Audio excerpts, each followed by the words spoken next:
Malam mulai larut, kopi sudah habis kau seruput. Tapi justru ini malah wayah-wayahe paling overthinking. Ini tuh fase-fase kritis buat para pejuang deadline. Entah itu skripsi yang dosennya mudi, revisian klien yang mintanya aneh-aneh, atau laporan bulanan yang angkanya nggak balance-balance. Nah, di momen hening kayak gini, di saat fokus kita harusnya 100% ke layar, ada satu dorongan aneh dari alam bawah sadar yang maksa kita buat ngelakuin satu hal. Noleh ke samping, nengok ke jendela. Padahal kita tahu di luar sana itu gelap, gak ada apa-apa. Gak ada tukang nasgor lewat jam segini, gak ada tetangga yang lagi senam pagi. Tapi kenapa? Kenapa mata kita kayak ada magnetnya buat ngecek ke arah kaca naku atau jendela aluminium itu? Dan parahnya, begitu kita nengok, perasaan kita jadi nggak tenang, malah jadi insecure, malah jadi parno. Jantung tiba-tiba deg-degan lebih kenceng. Di video ini aku nggak cuma mau nakut-nakutin, aku mau ajak kalian bedah fenomena jendela tengah malam ini sampai ke akar-akarnya. Kita bakal bahas dari sisi psikologi, ilusi optik, dan insting manusia purba sampai ya kemungkinan-kemungkinan lain yang bikin bulu kudukmu berdiri. Jadi sebelum kita mulai, saranku cuma satu, kalau gordenmu masih terbuka sekarang, mending kamu tutup dulu deh, serius, tutup aja. Nanti aku jelasin alasannya. Udah? Oke, yuk kita mulai. Kita mulai dari yang logis dulu ya, biar gak langsung kabur. Jadi alasan pertama kenapa kita parno lihat jendela malam-malam adalah karena fisika cahaya. Kalian sadar nggak? Jendela itu sifatnya bermuka dua. Kalau siang dia ramah, dia ngasih kita cahaya matahari, pemandangan pohon, burung gereja, jalanan kompleks. Dia transparan. Batas antara dalam dan luar itu jelas. Tapi begitu matahari udah turun dan lampu kamarmu nyala terang benderang, jendela itu udah beda sifatnya. Hukum optik sederhana. Ketika di dalam lebih terang daripada di luar, kaca jendela berhenti jadi jendela dan berubah fungsi menjadi cermin. Tapi bukan cermin sempurna. Dia jadi cermin gelap yang translucent, tembus pandang, tapi mantulin bayangan. Nah, otak manusia itu dirancang buat memproses visual yang clear, jelas, hitam ya hitam, putih ya putih. Otak kita benci banget sama ambiguitas. Pas kamu nengok ke jendela jam 2 pagi, apa yang kamu lihat? Kamu lihat bayanganmu sendiri tapi samar. Kamu lihat pantulan lemari di belakangmu tapi nyatu sama gelapnya kebun tetangga di luar sana. Disinilah glitch di otak terjadi. Namanya pareidolia. Otakmu berusaha keras menerjemahkan pantulan yang samar-samar itu. Apa tuh putih-putih di pojok kaca? Oh, ternyata pantulan gulingku. Loh, apa itu? Kok ada bentuk bulat hitam-hitam? Oh, ternyata kepalaku sendiri. Ya, kayak gitu. Kenapa? Karena visualnya nggak jelas. Otak kita yang lagi capek dan burnout itu akhirnya ngambil jalan pintas. Anggap aja itu ancaman. Makanya kita kaget, makanya kita parno. Kita ditipu sama pantulan kamar kita sendiri yang di remix sama kegelapan malam. Tapi mas, kalau cuma pantulan kenapa rasanya merinding? Kenapa rasanya kayak ada yang ngeliatin? Nah, ini kita masuk ke bab biologi evolusi. Jadi gini, jauh sebelum kita kenal Excel, Zoom, atau deadline, nenek moyang kita itu tinggalnya di gua atau di hutan terbuka. Rumusnya sederhana, sederhana banget. Terang sama dengan aman, gelap sama dengan bahaya. Jadi predator kayak macan, serigala, atau hyena itu aktifnya malam hari. Mereka itu ngumpet di kegelapan, ngintip mangsa yang lagi lengah di area terang. Meskipun kita sekarang tinggal di perumahan, di pagar besi, ada satpam kompleks, DNA purba itu masih nempel di badan kita. Setiap kamu lembur, kondisimu itu persis kayak mangsa yang lagi terekspos. Kamarmu terang, kamu duduk diem. Dan jendelamu yang gelap itu, bagi otak reptilmu itu dianggap sebagai lubang gua yang mengarah ke hutan rimba.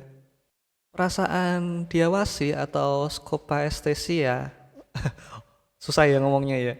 Intinya gaze detection gitulah. Jadi pendeteksi pandangan. Nah, itu adalah alarm alami buat tubuh. Pernah nggak sih kalian lagi diem terus ngerasa nggak enak, noleh ke belakang? Beneran ada kucing yang lagi ngeliatin. Manusia tuh punya sensor itu. Masalahnya, pas lembur sendirian, sensor ini tuh sering konslet atau false alarm. Otakmu teriak, ada sesuatu tuh di jendela yang liatin kamu. Kamu noleh, kosong. Tapi bukannya lega, kamu malah mikir, dia pasti ngumpet pas aku noleh, gitu. Insting ini yang bikin kita gelisah. Kita merasa jadi tontonan reality show bagi makhluk-makhluk yang ada di kegelapan di luar sana. Dan jujur aja, siapa sih yang nyaman kalau kerja ngerasa diliatin, apalagi yang nonton gak napak tanah. Iya gak sih? Oke, sekarang kita masuk ke ranah yang lebih dark. Kita mainkan imajinasi. Apa sih skenario terburuk yang bikin kita takut banget sama jendela pas malam? Coba nih bayangin kamu pas lagi ngetik, suasana hening, tiba-tiba kamu iseng lihat jendela. Apa yang kamu paling takutin? Skenario A, wajah menempel. Ini klasik. Kamu takut begitu kamu noleh ada muka pucat, hidungnya penyet, keteken kaca, matanya melotot dan ngelihatin kamu sambil nyengir. Jaraknya cuman kepisah tebel kaca 5 mm.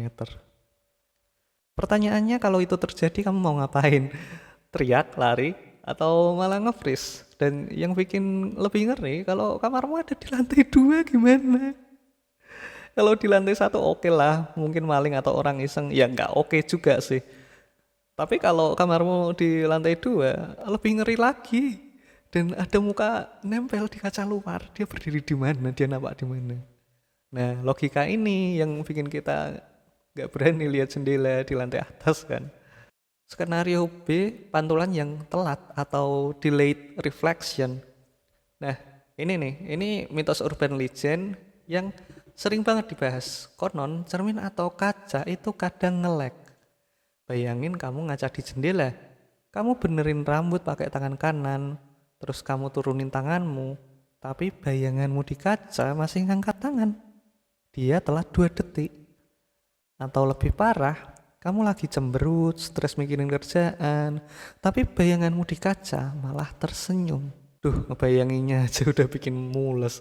Ini konsep uncanny valley atau sesuatu yang mirip manusia, diri kita sendiri. Tapi ada yang salah. Itu yang bikin rasa takut paling murni. Skenario C, celah gorden atau the gap. Ini buat kalian yang udah tutup gorden tapi nggak rapet. Masih ada celah kecil vertikal di tengah-tengah. Mata kita itu suka penasaran sama celah. Kita sering ngerasa di celah gelap yang segaris itu ada mata yang lagi ngintip balik. Pernah nggak sih ngalamin lagi bengong liatin celah gorden, tiba-tiba celahnya jadi gelap total sesaat. Kayak ada orang lewat di depannya. Padahal di luar nggak ada orang. Nah, ketakutan kita semakin menjadi-jadi. Karena apa? Karena faktor suara. Malam hari itu akustiknya beda. Suara jadi lebih tajam. Pas lagi parno-parnonya lihat jendela, tiba-tiba denger suara tak-tak. Suara kuku ngetuk kaca. Atau suara ranting pohon gesek ke kaca karena angin. Sret, sret. Logika kita bilang, itu mah angin, itu mah cicak, itu tokek. Tapi hati kecil kita bilang, itu kuku kuntilanak minta masuk. Atau itu pocong lagi nyundul-nyundul kaca pengen ikut ngadem di AC. Dan jangan lupa satu hal lagi, posisi meja. Coba cek mejamu sekarang. Apakah mejamu menghadap ke tembok dan membelakangi jendela? Nah, ini adalah posisi yang paling fatal buat mental. Kenapa? Karena manusia itu paling nggak tenang kalau punggungnya terekspos ke area terbuka yang dia nggak bisa lihat. Tiap ada angin lewat, tiap ada suara kresek, leher belakangmu pasti merinding. Kamu bakal bolak-balik noleh ke belakang kayak orang gila. Rasanya kayak ada yang berdiri tepat di belakang kursimu, ikut baca tulisan di layarmu, sambil nafas pelan di tengkukmu. Mas, typo tuh mas. Nah, ada kepercayaan nih kalau dunia kita dan dunia mereka itu sebenarnya tumpang tindih. Kaca jendela itu dipercaya sebagai medium atau portal tipis.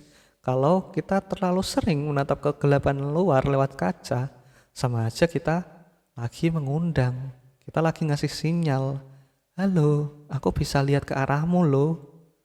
Dan masalahnya, kalau kita menatap ke kegelapan cukup lama, kegelapan itu bakal mulai menatap balik ke kita.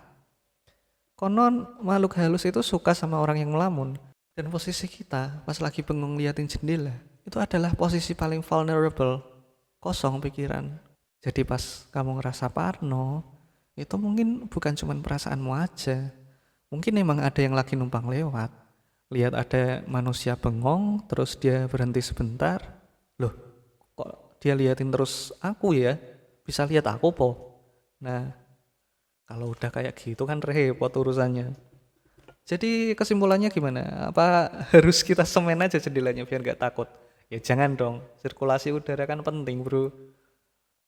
Rasa takut, parno, dan sering noleh ke jendela pas lembur itu sebenarnya campuran dari kelelahan mata, efek pantulan cahaya, dan ya insting kita sebagai manusia aja yang takut gelap. Dan kebanyakan nonton film horor, otak kita lagi capek, jadi dia error dan mulai berhalusinasi. Solusinya simpel, tapi sering kita remehkan. Satu, tutup gorden rapat-rapat. Ini wajib, kita harus hilangkan visual kaca hitam itu. Bikin ruanganmu jadi satu kotak tertutup yang aman. Kalau gordenmu tembus pandang, lapisin pakai koran kalau perlu. Yang kedua, atur pencahayaan. Jangan cuma nyalain lampu kamar dan biarin luar gelap total. Kalau bisa nyalain lampu teras luar biar kontras cahayanya nggak jomplang banget. Jadi kaca itu nggak berubah jadi cermin sempurna. Yang ketiga, dengerin musik. Biar kupingmu itu nggak fokus nyari suara aneh kayak tak tik tuk di jendela karena dia bisa fokus ke suara musik gitu kan. Dan yang paling penting, keempat, sadar diri. Kalau udah jam 2 pagi, badan udah merinding, mata udah pedes, itu tandanya badanmu minta istirahat. Setan itu suka sama yang lemah fisiknya. Jadi daripada ditemenin sama yang enggak, mending kamu save kerjaanmu aja, matiin laptop, kemudian tarik selimut. Ingat, deadline emang serem, revisian emang horor, tapi kesehatan mental dan jantungmu lebih penting bro. Dan satu pesan terakhir dari aku, coba cek jendela kalian sekarang. Udah ketutup rapat belum? Yakin gak ada celah? Yakin di balik gorden itu kosong? Atau jangan-jangan dari tadi ada yang berdiri di luar sana? Sabar nunggu kamu selesai nonton video ini. Cuman buat ngasih salam. Oke, cukup sekian dari aku ya. Terima kasih sudah menonton video ini sampai akhir. Kalau kamu suka dengan pembahasan-pembahasan kayak gini, kamu bisa subscribe.